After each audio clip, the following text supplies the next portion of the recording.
classes and activities and workshops. Ali and myself are going to be leading it. And it's really just a gift for us to connect in a small setting. Like we're only going to be, we'll probably max out at 50 ladies. So it's going to be small. It's going to be workshop based, and everyone is invited. All ages, all stages, women. There's going to be some movement. There's going to be some outdoor, beautiful nature. There's a lot to happen that day. So if you, August 16th. Okay. Oh, awesome. And then just one more little thing to put out there, and then I promise we'll start. So I just want to give a shout out over here. Yeah, some people are signed up. So I just want to give a shout out to Deborah. Deborah actually, she wanted to make something happen for the L'chaim Center, and she ran with it and made it happen. And Adrian Gold, who's the educational director of Momentum, will be coming over here to be with us. Wow. We're having a lunch and learn on September 8th. It's a Thursday.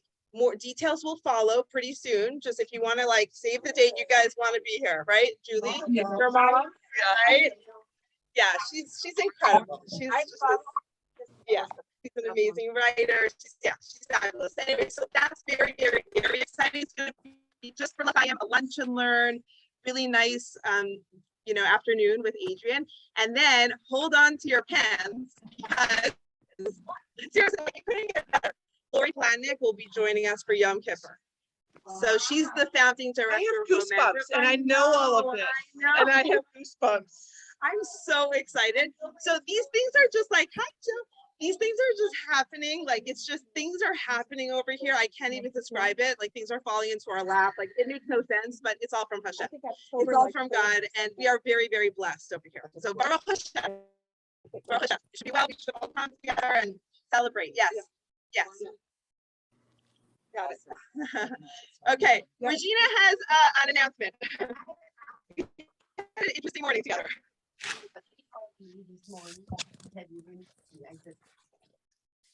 Please be careful. My sister came out on her messenger, just having a whole dialogue with us. I'm gonna come to class. How are you doing? Oh, how about collecting? I did this and I got $100,000.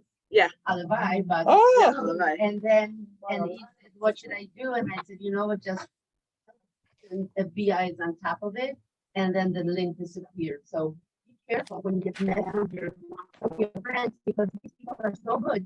Anyway, can fall for it." I had a 5-minute conversation with Regina, and then something felt a little off. So I called her and I'm like, are you texting me? And she's like, no, I'm in the car. I think yeah. So just okay. We're just putting that out as a public announcement. There's lots of weirdos out there. Lots of scammers. Unfortunately, we have to be smart. Facebook Messenger. You have to be careful. I'm gonna move I have to plug it in. Oh, do you want me to move? No, if you want to move over, just on your center, that's up to you. Sure. Okay. Oh, let me get myself in.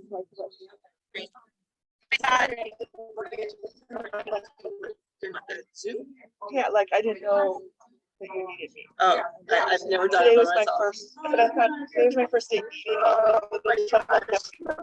So Yeah. I was like, should I wait till I yeah, start? no, No worries. okay. Okay, attention everyone, we are gonna get started.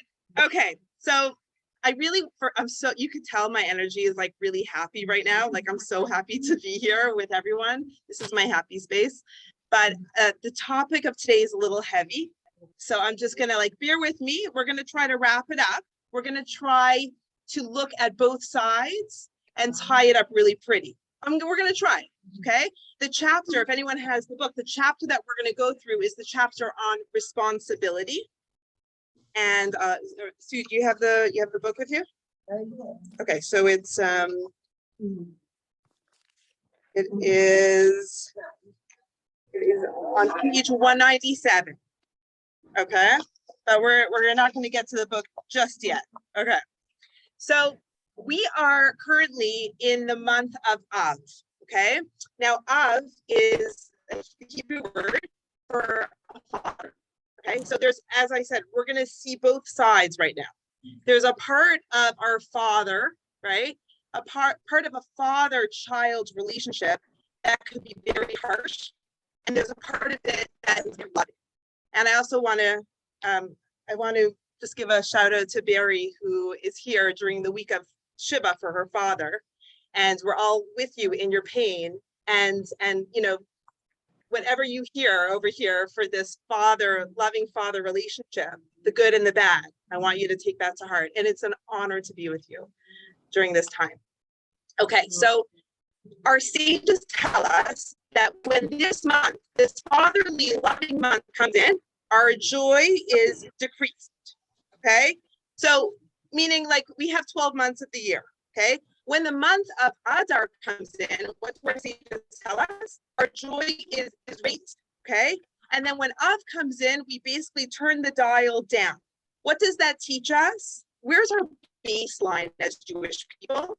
Joy. Okay, we're always supposed to be in a place of knowing and accepting that whatever happens to us in life is with great love. But sometimes we need to turn it up and sometimes we need to turn it down. Okay, so that's like a nice lesson. That's a great teaching that you could give over at your dinner table. As Jews, our baseline should be serenity, peace, love, simcha, right? We should always strive for gratitude. But sometimes we feel it more and sometimes we feel it less. So we happen to be in the month of the year that is the saddest month for the Jewish people. It is so apropos for you to be sitting Shiva this week. There's no more befitting week in the entire calendar than the week that leads up to the 9th of Av, okay? Now, on this day, the 9th of Av, which is called Tisha B'Av, the 9th of Av in Hebrew, many calamities befell the Jewish people. Does anyone want to share what you've heard? What are some of the bad things that have happened throughout history, going all the way back to when we were Jews, making our way from Egypt to Israel? Okay, so that's more contemporary. World War I started on that day. Good, that's the most common one. The destruction of the first temple and the destruction of the second temple. Both happened on that terrible day of Tisha B'Av, the 9th of Av. What else happened? Warsaw Ghetto Uprising, or or maybe when the Jews were put into the ghetto. There are numerous facts that happened, like terrible things throughout history that happened on this day. But some of the main ones, and if I could, like, let's say, bring them down to like the first few that happened. So one was that it was decreed that the generation that left Egypt was not going to enter the land of Israel. Okay, that was a terrible blow, right? 40 years, the whole, right? They were very, like, it was just, they had to go through so much. There was so much death in the desert. So Joshua, Yeshua ben Nun, and Caleb ben Yefuneh, two people that didn't sin. In what sin? What was the big sin? So we had the sin of the spies, we had the sin of the golden calf, we had a lot of sinning in the desert. We just saw the revelation of God, we just stood around Mount Sinai, we just saw the splitting sea, we were living miracles, and yet we were still messing up so bad. So it was decided, right, and it was actually because of the sin of the spies, right?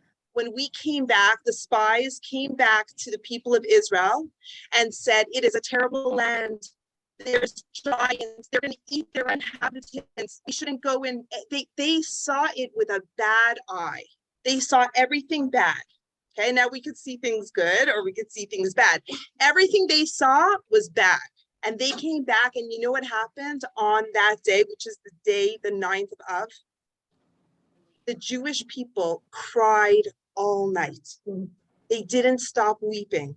They were crying, they were mourning, they were so afraid, like they forgot about God. They were relying on this negative viewpoint of a few individuals. And God basically said, if you guys are gonna cry for no reason on this day, throughout history, for every generation to come, I will give you a reason to cry. It's like this is a very sad moment. So that was the first thing the going through the desert and not being able to enter the land of Israel that happened on this day. First holy temple, second holy temple. There's a city in Jerusalem. It was called the Beitar. It was a vibrant Jewish city. And the city of Beitar was captured and destroyed. There was rivers of blood of Jewish people flowing through Jerusalem. It was a terrible, terrible destruction, terrible time that happened on this day. And then another thing that happened was that on this day, Jerusalem was plowed over, this is written in the book of Jeremiah, that Zion shall be plowed like a field. So that prophecy happened on this day, which is a terrible, this is just like seeing Jerusalem, how it was supposed to be the land flowing with milk and honey, holy temple, Jews doing the pilgrimage to the temple. All of that was over. So all of these things happened on that 9th day of Av. And then, as Paula said, this world's war, and that world's war, the expulsion from Spain, the Jews that were expelled from Spain in the year 1492 CE. So that was decreed on, it was decreed actually that by the end of July, that no Jew would be allowed to set foot on Spanish soil, okay? But it didn't happen on that day. An extension was granted until, unfortunately, it was actually August 2nd, is that today? Right, August 2nd, which in that year fell out to be on Tisha B'Av. It's just, it doesn't make sense other than, wow, okay, this day was embedded in the calendar as a day for calamity ever since those sins, right? Something was put into the DNA of this day. So for the 9 days leading up, and really we have a 3-week period of a little bit of like sadness, because it starts with a fast day almost 3 weeks ago called Shiva Asar B'Tammuz, the 17th of Tammuz, which was when there was a siege around Jerusalem, and then it took 3 weeks until they actually came into the temple and put pigs on the altar, and it was all over, right? Okay, so I'm sorry, this is so bleak. I'm going to try to turn this around. I promise you to stay with me. Don't leave yet. Okay. So there is a heaviness. If anyone is experiencing pain in their life right now, if anyone is experiencing illness or emotional dysregulation or something is not right, you guys are in good company. This is the time. This is not a good time. It's not a good omen for the Jewish people, right? It's just not. Like, you're not supposed to buy a house during these 9 days. You're not supposed to take dangerous outings. You're not, right? If you need to have a surgery, you have a surgery. If you need to get, there's no weddings in the Jewish nation, right? My son works for caterer, like a party planner. He's out of work. There's no parties happening. Like, there's nothing happening. We're literally turning down the dial. Today, my youngest son, Shalom, went on a camp trip. And when I said goodbye to him, I just said, Shalom, just be really careful. And I said, why? I said, because it's up. It's a dangerous, it's literally, there's danger. He's going to like a jumping trampoline place. Like, it's okay, but there's just this energy of like, be a little bit more protected, because there isn't a good omen for us out there. Okay, now I'm going to say something totally crazy drastic. Okay, I just gave you guys the basic facts. This is all encoded. There's chapters and chapters all about this in the book of Our Heritage, which is one of my favorite books, like all the details, everything you need to know. I just gave you like a taste. Okay, so yeah, I know when you can like breathe. No, we all, I know, seriously, no, we're like counting down. I'll just tell you guys something really funny. So Orthodox Jews don't eat meat during the 9 days. Okay, get this, don't judge.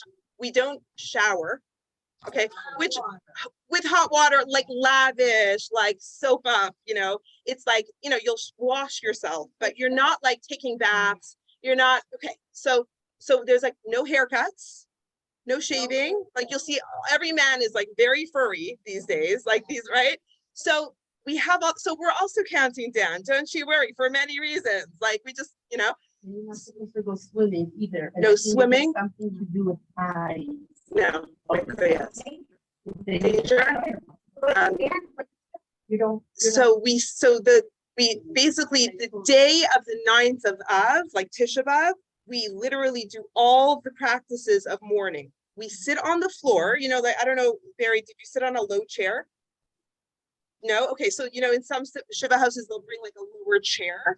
So if you guys come here on Saturday night at around 9, I don't know what time we're going to put out a schedule, about 9, and the whole of Sunday morning, we are going to be sitting on the floor in the center, reading Lamentations.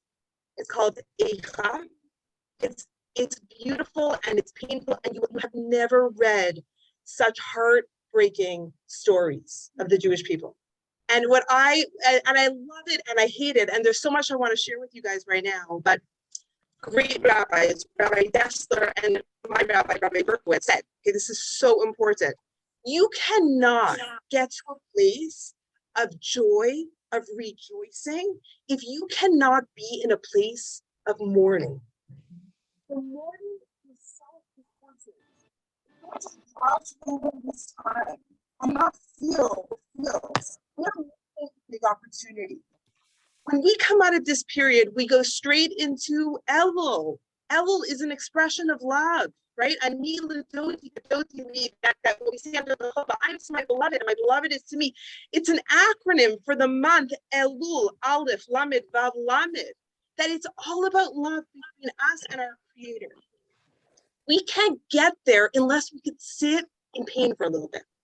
And then we can't, what comes after? We have forgiveness, Yom Kippur, Lori Palatnik, you know, we have all this exciting stuff, but it's so cleansing to have a Yom Kippur, to walk out of a full 25 hours of fasting, of praying, of crying, of asking. And so we all know that it feels amazing to get to the end of that 25 hours. We did it. We feel lighter, right? There's something amazing in that space of asking forgiveness and being forgiven. And then 4 days later, we're in the sukkah, and that's all about joy. You can't feel joy unless you could feel pain. So this is a very important time of year, even though, trust me, we have so many shortcuts because we don't like being in pain. So I'll give you guys an example. Okay, this is don't judge me, don't judge me. Okay, so Saturday comes out, like Shabbat came out in our house, and Judy, you were there, right? I don't remember if you were there for this conversation, but we make Havdalah, and I realized, oh wow, it's the 9 days, because we don't have the laws of the 9 days on Shabbat. We eat on Shabbat, we wear freshly laundered clothing, all that stuff, because we're not supposed to wear freshly laundered clothing for the 9 days, aside from Shabbat. Like seriously, you're supposed to feel it. You're supposed to try your clothes on, throw them in a heap, put them in the corner. Literally, I have a pile of clothes in the corner of my closet that I just like tried on, you know, disheveled and threw down. That's what I'm gonna wear all, okay? All the time. It's like living in a teenager's room. It's amazing.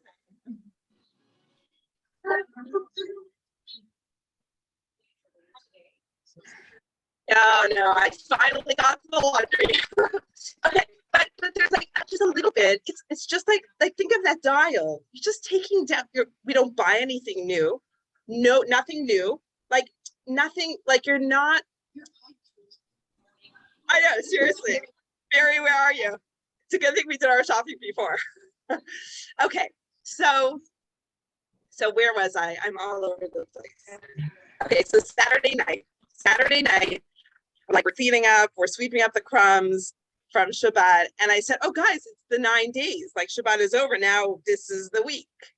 So I said, oh, but just remind me, you gotta be there when we spoke about it. I said, gotta remind me, like we're starting, like there's different laws, right? 2 Jews, 3 opinions. It's always like that with Sephardim and Ashkenaz, and most of you are probably Ashkenazi. Ashkenaz actually have much stricter laws than Sephardim. So I said, I'm like, okay, so like, what are we doing? Are we not eating meat this week? Are we not like, what's the plan for Sephardim? Like, remind me, it's been a year. So my kids, they joked and they're like, Mom, we're Sephardi. So like, we basically don't have the 9 days. Like we basically don't observe all the things. So it actually bothered me a little bit. So I went up and I researched it. Why do Ashkenazim and Sephardim, this is going back 1,000 years ago. Why was it instituted 1,000 years ago that Ashkenazim and Sephardim have different laws in how, right? Why, Jen? Crazy. Like it's the same. We have one God, one Torah, where one people had to be splintered into like, well, we do this and we do that. So the Ramah, this is going back, I don't know if it's the last of the sages that put down the text of the Torah. They speak about how the Sephardi Jews are more connected and they feel the pain more intensely, so they don't need all the laws. Whereas the Ashkenazim, you guys are like, you're schluffing. I mean, that's basically what I looked up. They said the Ashkenazi Jews, they need a little bit more, we need to turn it up a little more. Right. Okay, so I'll tell you, when I was with Barry at the Shiva, the first time I came, I remember I think I shared this with you, Barry, that the laws, right, there's the 30-day mark, well, there's the 7-day mark, like the Shiva that you're still in. There's a 30-day mark of mourning, like the Shloshim. Then there's a year. And for that year, we do things a little differently. But it's so interesting that the laws of mourning, when a parent loses a child, and when a child loses a parent, are completely different. In fact, a child that loses a parent, it's the natural way of the world, right? And it's so painful. And please God, no one should know this pain. But like it's kind of like you're here today, right? Whereas God forbid no one should know this. No one should know the opposite. But it's an unnatural situation. And God forbid, parent loses a child. So when a parent loses a child, there are no laws. They don't need to be reminded to be in pain. They are always 24/7 in so much pain for such a long time that we even, you know what the custom is at the end of Shiva? This is like crazy custom. I doubt you did. Well, you're not at the end of Shiva yet. But the Ashkenazi, do you know this one, Lori? You walk around the block. I've never seen that before. But I've never seen that before in Shiva houses. But what I learned, so my husband went to a Shiva house recently. It was in Portland. It was probably last year. And at the end of the Shiva, the English sister-in-law came to the mourners. Her husband was mourning. And not only did she say, come on, guys, let's go for a walk around the block, she was screaming at them, get up, everyone, up. Like, these are mourners, like, let them be, you know, like they've been through a lot this week. But has anyone heard of that?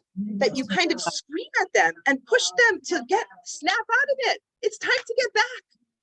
And they need to be shaken out of their you know, of the place that they're in, because you could just stay in your pit in mourning, right? So the custom is to help them get moving. So anyway, so these customs of mourning have to do with this time of year. And you see that Ashkenazim versus the Sephardi, it depends. I don't know what was going on in that time of history, but the Sephardi Jews were more connected deeply to the pain of the destruction of the temple. They didn't need all the stringencies. It's like, I was joking with my kids, I'm like, guys, if you really feel it that much, it's very hard for us. No one here, no one in our generation is even remotely connected to someone that knew someone, a great-great-grandfather that was there. It's been 2,000 years. We're still mourning these from 2,000 years. You guys we took you, all these beautiful ladies, to the Western Wall. I mean, there's so much energy that goes into this place. Everyone is coming from all over the world, Chinese groups, and every group is there. Like, everyone wants to be a part of this wall experience. And that wall, those few steps, that little remaining wall is just the outer wall of the Holy Temple. There's nothing remaining of the Holy Temple, right? Right now, what's there where the temple was? The mosque. Right, like right there where the Holy of Holies was, exactly the mosque. We're so far removed, and it's been such a long time. And we're supposed to come on this Saturday night, Sunday, and sit on the floor and shed a tear for the destruction of the temple. How? The book that we read is called Eicha, right? Does anyone know what that word means? Thyroid and my birth. So the word, I'm going to just mute you, Sophia. I don't even know how to do this, but let me try. Okay. The word Eicha means how. And the question that I always turn to myself is, how is it possible that we're still in exile 2,000 years later? Seriously? We couldn't get it together? Because, by the way, why was the last temple destroyed? Go that one. Baseless hatred. In Hebrew, we say, sinat chinam. Chinam is free. Baseless, no reason. We hated one another. And that's why it was destroyed. And our sages tell us that in every generation that the Holy Temple is not rebuilt, it's as if we destroyed it. Guys, it's not like them 2,000 years ago. Every generation, we have the ability through our goodness, through our deeds, through our actions, through unity to rebuild the temple. Can I tell you guys the sweetest thing ever? Just to like take the energy a little up. You know how Gadi proposed to me? Did I ever share that story with you? I don't think I ever did. Oh my gosh. You guys know that Gadi and I like had 3 dates and we got engaged, right? You guys know that? I mean, 21 years later. So it was actually so beautiful. I mean, at the time, I was 20 years old. I just turned 20. And there was nothing more romantic. Like, you know, you've seen lots of movies, you've seen all the romantic like ways of proposals. My husband took me to this outstanding view of Jerusalem. Okay, it was in Tel Piot, if anyone knows Jerusalem. It's like you see like the gold, the wall, the everything, Temple Mount, the entire thing. Okay, it's like this viewpoint. He took me there, and this was his proposal. He said, the Holy Temple was destroyed. Will you rebuild it with me? I'm gonna cry. And I was like, yes! Right? It was so beautiful because really that's what it's all about. That's what our whole life has been about. To put one brick and another brick, every good deed, every mitzvah you do is a brick that you're putting in the temple, right? We're the ones that have to build this temple, right? We're not physically building it. The third temple is supposed to come out of the sky. It's supposed to come like it's going to be a temple that God built. We're not going to build it actually. You know, beautiful in Israel, you know, always in Israel, there's everything. There's a yeshiva, it's called Makom HaMikdash. I think that's what it's called. I could send you guys links and you can look it up. They are so ready for the third temple to come down that they have every single vessel built in entire gold. Have you ever seen the menorah in the old city? It wasn't there in May because they were doing construction. They moved it somewhere, but it was there when they actually moved it. It's usually right when you're ready to go down the steps to the kotel. It's usually right there. Okay, so they moved it into the rova, into the court. Yeah, it's made out of pure gold. It's made exactly with all the specifications of the Torah, like every flower, every measurement, every this, every that, the way that it was in the temple. And they have every single vessel for the temple. So when that temple comes down, we're ready to roll, right? In fact, do you know why Jewish women only challah today and actually take a portion of the challah? We like to do this. Yeah, we're gonna do a challah day coming up soon. But the whole reason which is the mitzvah. It's not eating the challah. I know it sounds really good. Like, wow, I did a mitzvah. I ate the challah. Guys, that's really yummy, but that's not the mitzvah. The mitzvah is making it and separating a portion. Now, we do it symbolically to remind ourselves of the temple times when all the Jewish women would be making their bread for their families and would send a portion to the temple for the priests, for the Levites, for all the many hundreds of people that were serving in the temple. We had a part of it. Now, it's been 2,000 years. You'd think Jewish women like, get over it, stop taking that portion, making a blessing, raising it up and saying, if we had the temple, guys, we don't have a temple. But the Jewish woman never gave up. There has never been a generation where Jewish women don't separate a portion and uplift it and saying, we believe that there will be a time soon when we will be back serving in our prime, good times for the world, like world peace, no sickness. There will be no sickness in the times of Mashiach. Today, I said to my son Shalom, driving him to carpool, I said, Shalom, you're so brilliant. Maybe one day you're gonna find the cure for cancer. And he said, and you know what he said to me? I mean, this is Jewish tuition, you know, like we pay like, you know, tens of thousands of dollars. Every now and then it pays off. He's like, Mommy, we're not going to need me to find a cure for cancer. I'm like, why not? He's like, because Mashiach is going to come and there's going to be no illness. That's what he said. I'm like, I love you. Amen. Amen. For the mouth of babes. Okay. Yes. Don't you have to have a requirement for how much power you use? 5 pounds. Yeah. Yeah. That has to be like enough. Yeah. You do it when it's a large quantity, like a 5 pound bag of like, it could be less. There's a lot of specifics about that. We can talk later. Okay. So let's go back here. Okay. Let's get back here. Okay. I'm going to say something pretty crazy now. Okay. You guys ready? Okay. Are you all with me? You guys get it. How it's supposed to be. I'm thinking of challah.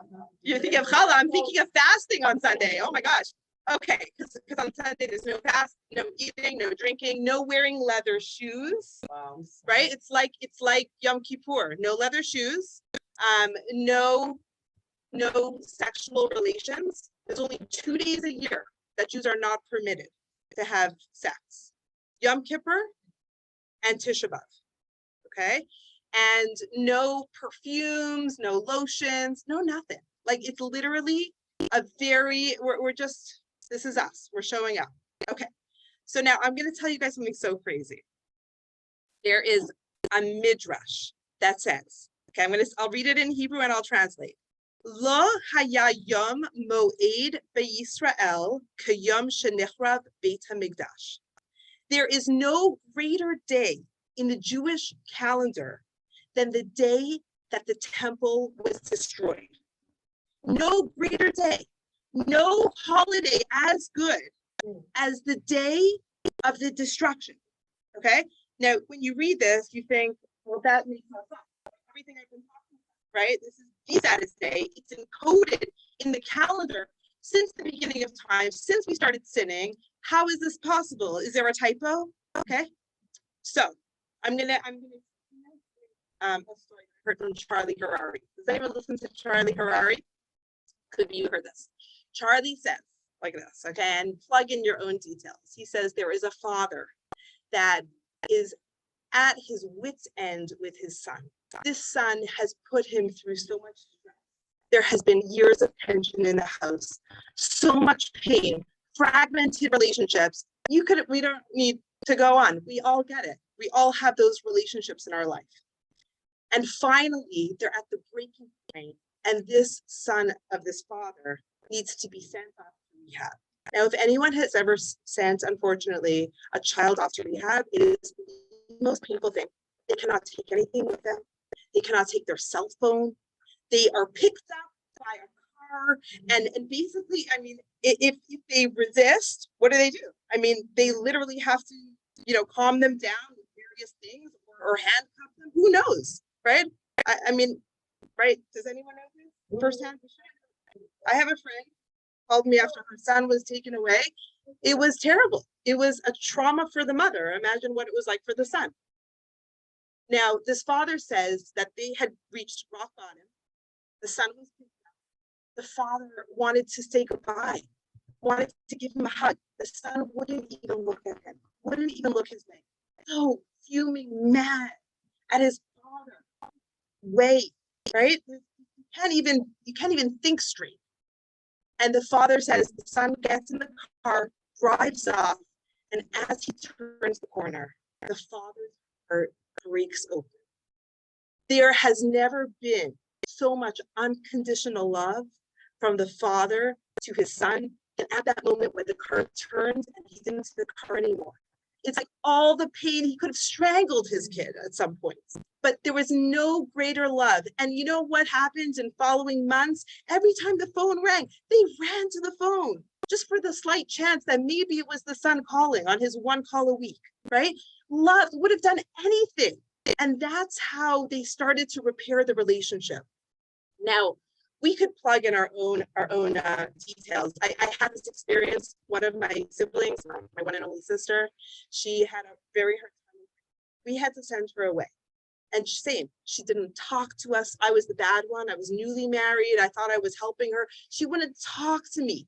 My father and I got her in the car. We drove for 5 hours from Toronto to Rochester. She didn't say a word to us. I thought she would never talk to me again in my life. She glared at me. She hated me because we were sending her to a boarding school. She didn't want to go. She didn't want help. She wanted to stay with her, friends and the drugs and all that stuff. She didn't want to go out of it.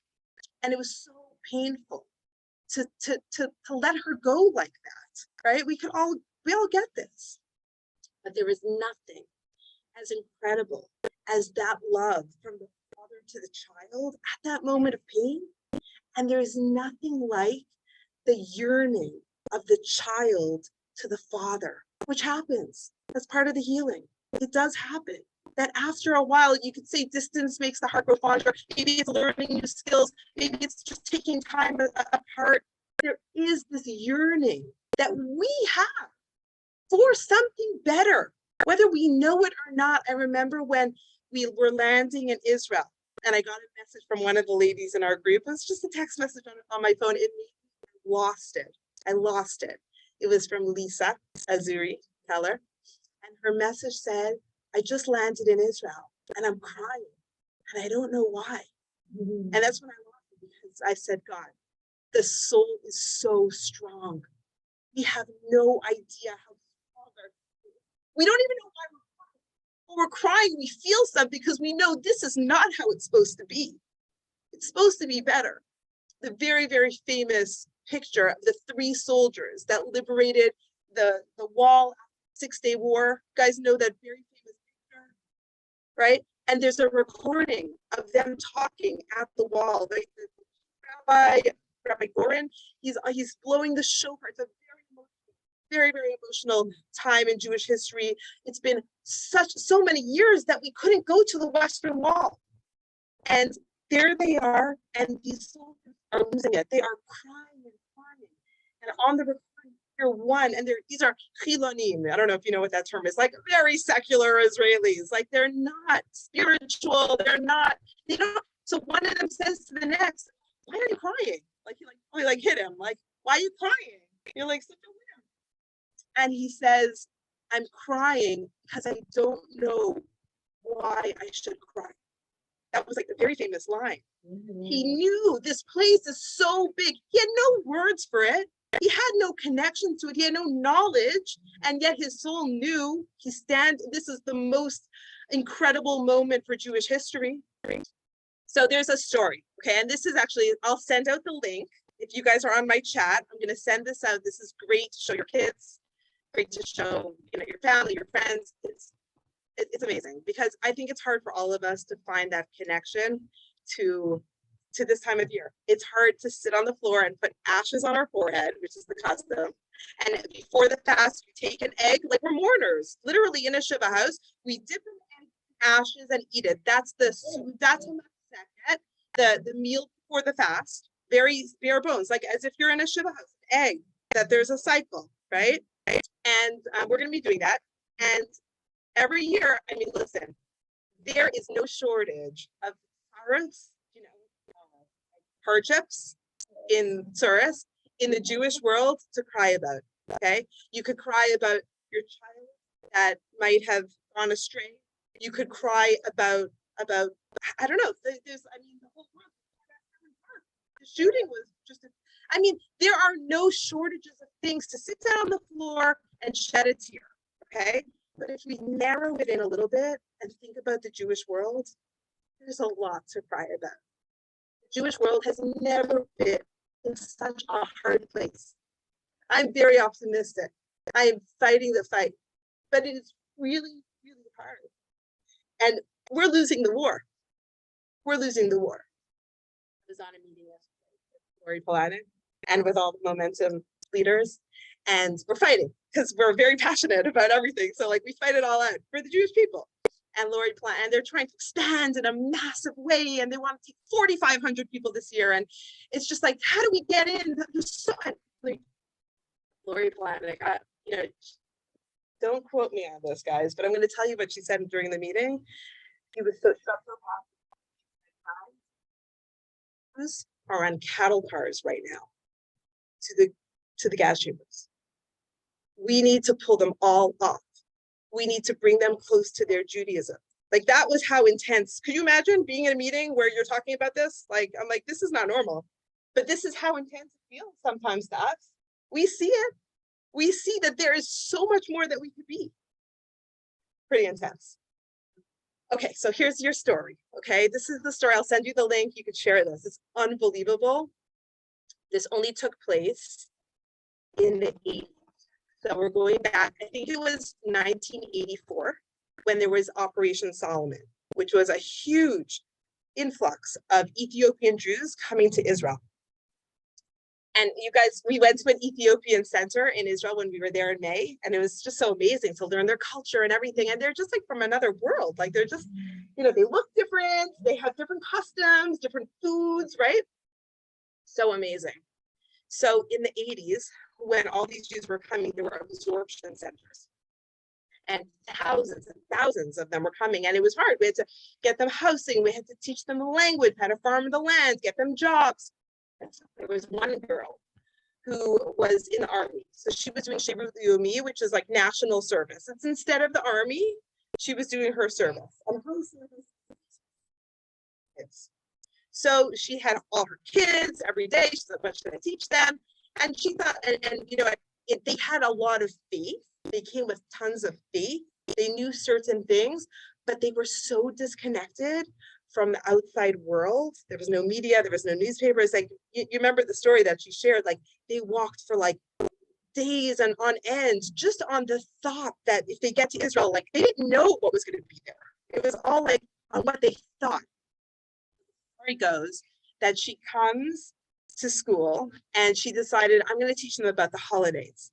So she teaches them about the Jews pilgrimaging up to the temple, the Aliyah L'Regel, 3 times a year, Passover, Sukkot, and Shavuot. It was always done. When we had a temple, we would all go, we would celebrate. It was a festival, like think like Woodstock times 100, okay? And it was so much fun, so joyous. And one of the kids raises his hands and says, teacher, were you there? And she says, no, I wasn't there. And he says, well, why not? And she said, because it happened a long time ago. And he kept on pushing. Well, was your father there? And they keep asking questions and pushing. And finally she says, guys, the temple was destroyed 2,000 years ago. There's like the silence. Anyways, kids go home. She goes home. She's minding her business. She's kind of a little distraught by, you know, the situation. Like they had no clue. The next morning she comes to school and the security guard says, just brace yourself as she's coming in. And she doesn't even know, like, well, what's going on? There's like a lot of people at the entrance of the school and everyone's screaming and yelling. There's a lot of action. She comes in and they said, are you the teacher? And she said, yeah. What happened? What's wrong? What did I do? And they said, were you the one that told our kids that the temple was destroyed? Like, so mad. Like, these are heads of their communities, of Ethiopian communities, and all their garb and all their color. So upset. And there's so much talk in Ethiopian, right? And there's someone that's translating. And she said, yeah, I did tell them because it was destroyed. And the head of the group is saying, he's fighting back. What do you mean? How could you say such a thing? I've never heard of that. Anyway, so finally she says, the temple was destroyed. Like, there's just a bunch of stones there that's left. There's nothing else there. It's been gone for almost 2,000 years. And then there's silence. And he turns to his community and he speaks to them in Ethiopian. And then there's crying and there's weeping.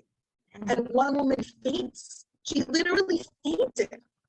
And they're so distraught. Someone is pulling out their hair. They are mourning as if they just found out the worst news of their life, because that's how real it was to them. It was so close. They thought they're coming from Ethiopia to Israel. They're going to go up to Jerusalem and they're going to have their home, their temple that they have been praying for.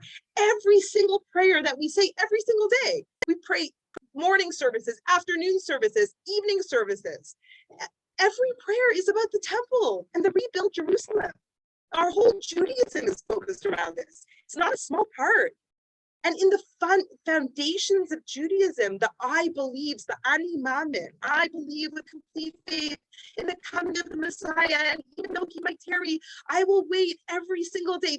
We say this every single day, that we believe that there are going to be better times. And it was so close to them. And someone just told them that, sorry, we're not ready for that. Isn't that a powerful story? So this lady that wrote this story, I'll send you guys the link. It's like a little video clip. She basically said that she has a hard time, can't relate to something that she never saw, had no direct connection to. But every year, when she sits down and tries to shed a tear, she thinks about that story, the Ethiopians, and she could shed a tear of how close it was to them. Okay, so that was, love that story. Okay, so it's almost 12. I haven't gotten into my class yet. Okay, I haven't even started it, but I'll just tell you like one more thing. I could save it for next week. I wanted to talk about responsibility. Okay, so maybe we'll continue it next week. But okay, so let's just go. Give me we have 10 more minutes. I mean, if you need to go. I have all day. You have all day. Oh my gosh, I have a meeting soon, but I can stay for a little bit. Okay, so this is something I have. My baby brother, he told me a beautiful piece of wisdom. So the word for baseless hatred that we mentioned, sinat tina. Okay, and so what's the antidote to sinat tina? Is hatred. Okay, chinam is free. Baseless hatred, free, just hating. Okay, what's the antidote? Love. Okay, like free love, it's all good, right? That is the antidote, right? If we want to build this third temple, it's going to be through love. Okay, so he said the word chinam, which kind of means free, has a root. We always look at the Hebrew language. It's so brilliant that if we kind of zoom in a little bit on each word, we see what the essence of the word is. So the word chinam, the root is chen. For some of the, okay, Lori, you speak Yiddish. How do you even try? Is it Hebrew? Is it Yiddish? What's chen? Oh, I love you. Okay, chen is, so my whole life, so I've been told I have chen. Chen is you that character, you that fun girl. So, but I have one sister, as I mentioned before, and she was the beautiful one. She's gorgeous, gorgeous. So they always used to say, Shuli is the beauty. Everyone said it. I was rolling my eyes my whole life. It was and they would say, but he has chen, right? Chen gets you very far, by the way. But there's code. It's code nowadays. If you're reading a shidduch, if you're suggesting a match, and you say the girl has chen, it's code for she's not beautiful. It just so happens. I don't know how it got there, Lori. I don't know, but it's that. You have to be really careful not to use that word because she's a great person. It's a sparkle. It's okay. So let's go with that word. Okay. So chen is a certain light. Okay, it's a certain light that. So we have sinat chinam, this baseless hatred. The word is chinam, which the root is chen. And what's happening when we have baseless hatred is that we can't see pain in another person. We can't see the light in another person. That's when we can't love someone else. We can't appreciate or respect someone else if we don't see their light, right? So that's where the root is. If we want to go opposite, if we want to take that baseless hatred, that destroyed everything. That brought us down to our knees. That we were gossiping about each other and knocking each other down and thinking that if I push someone down, I'll be up. Okay, and that's what was happening in the world, and it still is, unfortunately, because if we fix that, we wouldn't still be in this situation. So the antidote is to be able to find the chen, to find that spark in every person. Now, it's really easy to do it over here at L'chaim Center because the people that walk in are the best. You see their chen, you see their light jumping out of their eyes. The eyes are the windows to the soul. I love how people say, sometimes my kids will say Mom, your friend, I bumped into my best friend from growing up. Okay, her name is Diana. And I was so excited to see her. Okay, I don't go to Cactus Ponder very often. So I'm back and we're driving into the plaza, into the supermarket plaza. And I said, stop that car. Like my son was driving. I jumped in the car. My kids didn't know what happened. And I basically ran over to this lady. I haven't seen her in probably 20 something years. I haven't seen her since high school. Wow. So, and I wasn't even sure it was her. They look so different. Like, I was like, I hope this is Diana. I hugged her and then I'm like, is it you? So, and it was her, okay? So what was so interesting that so we grew up, like we went to a school together where all the girls were observant. And my son, after I got back in the car, one of my kids said, Mom, is your friend not observant anymore? And I said, I don't know, why do you ask me that? And they said, oh, because she was wearing a tank top and she wasn't covering her hair, right? And I said, I didn't even notice. I didn't notice. I did not notice. Like, I don't even see it. Like, when you, I don't know, people, I mean, who cares? Like, who flipping cares what they're wearing on the outside? Like, all I saw was my friend Diana and her beautiful soul. Like, we're crying there in the supermarket. People are honking us to move out of the way, right? But that's, okay. So that's the chain, okay? The chain, the light that we could find in people. And I've been on a mission to find people's light, to find fun.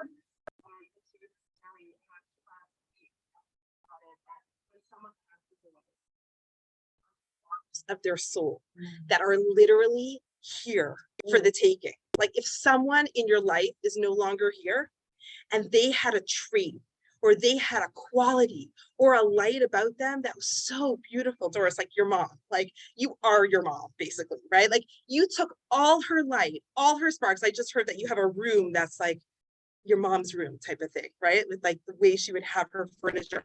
Like, that's basically how we keep people alive, by taking their sparks and incorporating them into our own life. And then all of a sudden we have so much more life, right? So that's what I've been doing for the last, I don't even know when I started this. I collect sparks. You guys think that I have faith. It's because I'm inspired by other people's light. Okay. And this is something that happened, true story, a couple of years ago. I for sure shared it with you guys. I was running out to do another trip. I've done 14 momentum trips, right? So it's a lot. And 14 plus like Poland, Israel trips. I mean, I've been on the road for the last 12 years of my life to be leading women on trips. And on one trip, I was running out, the taxi was outside, I'm going to the airport, and I just couldn't do it. You know how hard it is to leave your family and to go and to travel for like 7, 8, 9 days sometimes of travel. Like, it was really brutal. Like, I was the type of mom that never, and my kids never had a bottle in their life. They were never, like, I was nursing 24/7. They slept in my bed. Like, could you imagine how unnatural this was for me? And I'm at the door and I turned to my husband and I said, I just can't do it. I'm not going. I just can't do it. And he said, Eve, you have to do it. I said, Gadi, they don't need me on this trip. I have no connection to these ladies. I just didn't feel any connection. This is going back, I think it was in Denver. Like, this is going back a long time ago. And my husband said to me, Eve, he like hold me by the shoulders, square. And he said, Eve, go and find their light. That's what you do best. And he basically challenged me. I didn't feel it and I did not want to go. And there were so many reasons why I did not want to do this. And he said, go and find their light. So it was a challenge. I'm up for a challenge. Mwah! So good to see you. You should be well. So I'm up for a challenge. So the trip starts. Can't remember where this trip was. And I'm in my hotel room. And it's the first night of the trip. And I'm still feeling like, why am I here? I'm feeling like, what time is it? I'm gonna call. Like, I was very homesick for the kids. And so I took out my attendance sheet. Okay, so Jill, you get this as madricha. Okay, you know, we're all like, where's the attendance sheet? You're always like, number 1, number 2, count off, right? Okay, so I took out my attendance sheet and I took a pen and I wrote down a word next to every name, like something that I learned about them that day. Okay, like kind, or like, I liked her shoes. That was how it was. Because I in the beginning, I didn't have so much to say. Okay, so like it was very superficial. And then by the end of the trip, I mean, it was the whole sheet, I still have it, was covered both sides. There was so much, I mean, I'm writing paragraphs about each woman and how much I learned from them and how I want to get involved with, one of them was like running a milk bank. And one of them was like doing this initiative where she takes all her leftover food from Thanksgiving to the homeless downtown. Like, I don't do that after Rosh Hashanah, like I learned so much because all I was doing was looking for their light. And when you look for it, you can find it. It's always, always there. Always there. No, you guys were easy peasy. You guys were like, I loved you guys.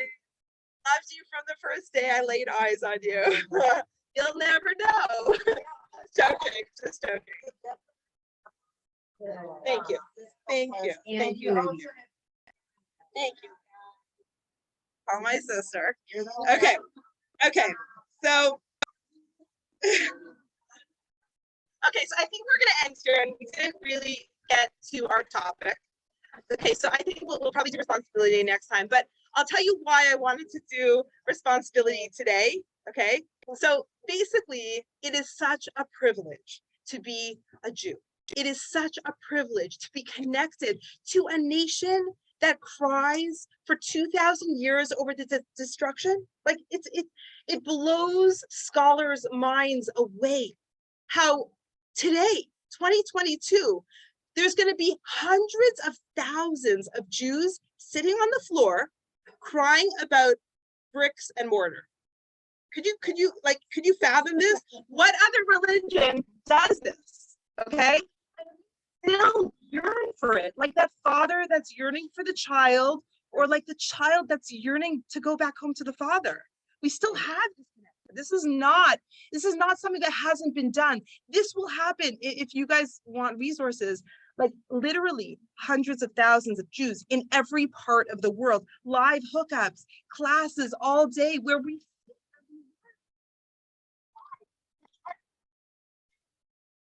and if it's not the temple, if that's too foreign to us, then we don't. Okay, so the reason that I wanted to talk about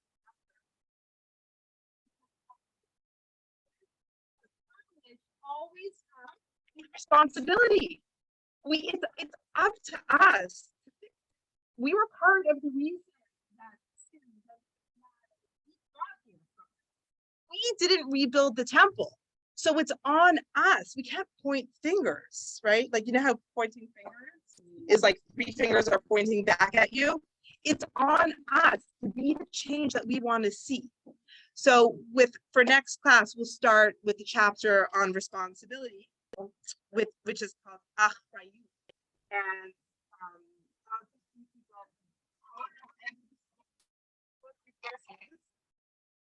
I am your guarantor. You are my guarantor. This world is like the eve of Shabbat, the Erev Shabbat. And the world to come is like Shabbat. The end of the one who prepares on the eve of Shabbat will have food to eat on the Sabbath. I don't know if you guys can understand that. Basically, we are in the preparation period for what is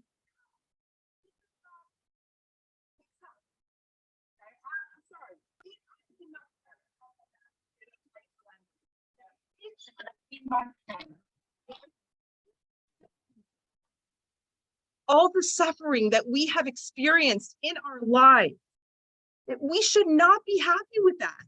This is not it. We are in Erev Shabbat. We are yet to come. And now,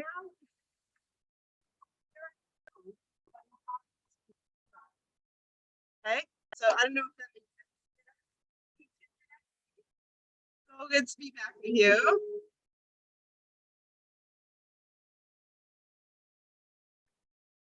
I feel like Judy or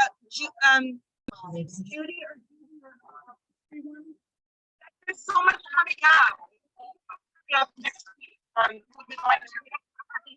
But there's like a whole bunch of things. Okay, fine.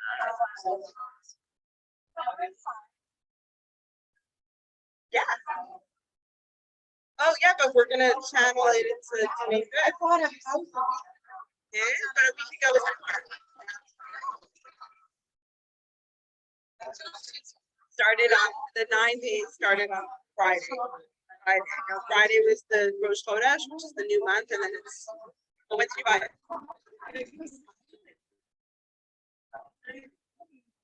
No, it's totally fine.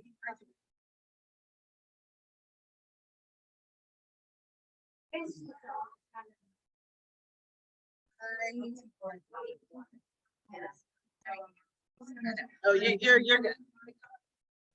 Yeah, let me just close it. I think so.